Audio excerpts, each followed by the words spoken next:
नमस्कार, मैं कोमल सिंह और आप देख रहे हैं R news network. Delhi blast के बाद डॉक्टर्स ऑफ टेरर की कुंडली खंगाली जा रही है। अल-फलाह यूनिवर्सिटी जांच के केंद्र में है। यही वो यूनिवर्सिटी है जहां के कई डॉक्टर्स पकड़े गए हैं। दिल्ली ब्लास्ट के आतंकी डॉक्टर उमर और पकड़े गए आतंकी डॉक्टर मुस्लिम की मुलाकात की कहानी भी इसी यूनिवर्सिटी में है। अल-फलाह यूनिवर्सिटी की बिल्डिंग नंबर 17 आतंकियों का मीटिंग पॉइंट थी। बिल्डिंग नंबर 17 के 2 कमरों में दिल्ली समेत यूपी के कई ठिकानों को बम से उड़ाने की साजिश रची गई थी। सूत्रों के मुताबिक बिल्डिंग नंबर 17 के कमरा नंबर 13 और कमरा नंबर 4 में दिल्ली समेत यूपी के कई ठिकानों में बम धमाके करने का प्लान बना था। अल-फलाह यूनिवर्सिटी में 13 नंबर कमरा पुलवामा के डॉक्टर मुस्लिम अहमद गनई का था। इसी कमरे में वह दूसरे आतंकी डॉक्टर्स के साथ सीक्रेट मीटिंग किया करता था। अल-फलाह यूनिवर्सिटी के कैंपस अंदर डॉक्टर उमर का कमरा नंबर 4 था।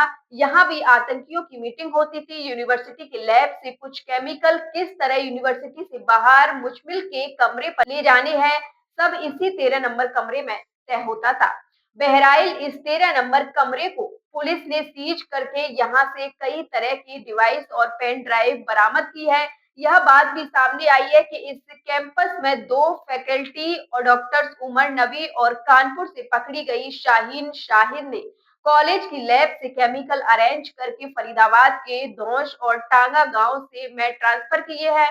फोरेंसिक टीम ने 17 नवंबर बिल्डिंग के कमरा नंबर 13 से और लैब से कुछ रासायनिक पदार्थ और डिजिटल डेटा बरामद किया है। शक है कि इन रासायनिक पदार्थ कम मात्रा में अमोनिया नाइट्रेट और ऑक्साइड मिलाकर विस्फोटक तैयार किए गए थे। सूत्रों के मुताबिक सुरक्षा एजेंसियों के हाथ डॉक्टर उमर और डॉक्टर मुस्लिम की डायरी लगी है। इसमें अब दिल्ली धमाके के कई सवालों के जवाब मिलने की संभावना है।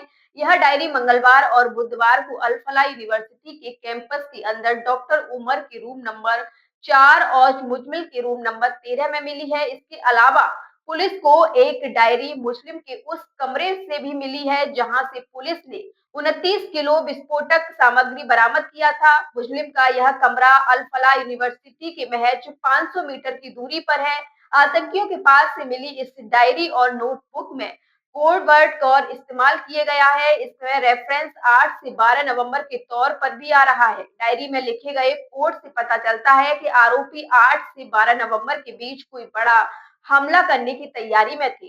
सूत्रों की माने तो डायरी के अंदर ऑपरेशन शब्द का कई बार इस्तेमाल किया गया था। डायरी में 25 से 30 लोगों के नाम लिखे गए हैं और ये लोग अधिकांश जम्मू कश्मीर और फरीदाबाद या आसपास के इलाकों के रहने वाले हैं। तो फिलहाल के लिए बस इतना ही। ऐसी ही और बड़ी खबरों के लिए देखते रहिए आर न्यूज नेटवर्क।